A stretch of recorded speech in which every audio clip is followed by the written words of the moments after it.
I know that sometimes we get frustrated, and maybe you even get frustrated with me thinking, well, why are you always telling us wives what to do? What about my husband? Well, I can't control your husband. You can't control your husband.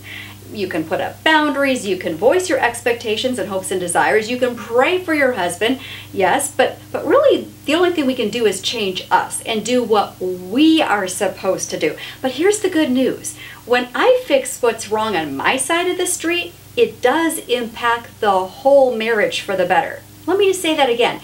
When I do what I'm supposed to do, regardless of what my husband is doing or not doing, the whole marriage improves. So today, let's just focus on one little thing that we could do perhaps a little bit differently that would meet the need of our husbands. And here's kind of a subtle need of most men. They're probably not going to come out and say this, but as I've read many books, as I've interviewed many Christian authors, male authors, and pastors, I've heard a common thread in much of what they've said. They've all seemed to alluded to this point that men want to be needed, that your husband wants to be needed by you, to feel like he's vital, that he's essential, that he's important, that you need him. And here's the problem. I am a high achiever.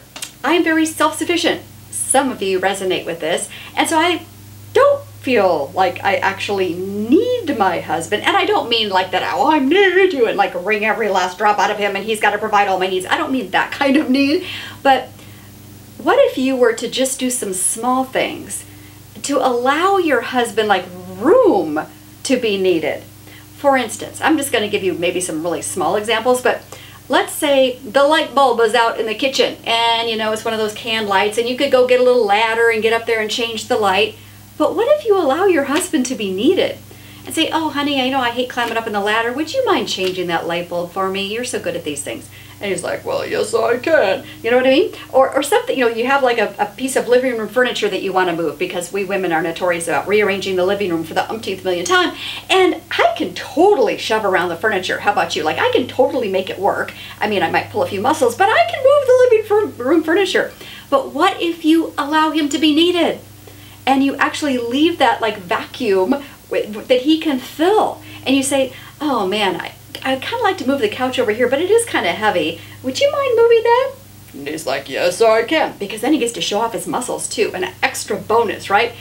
In other words, find ways to allow your husband to be needed. If you have a headache, maybe even a migraine or something, instead of just persevering or maybe, texting a few friends saying, pray for me, I have a migraine, ask your husband.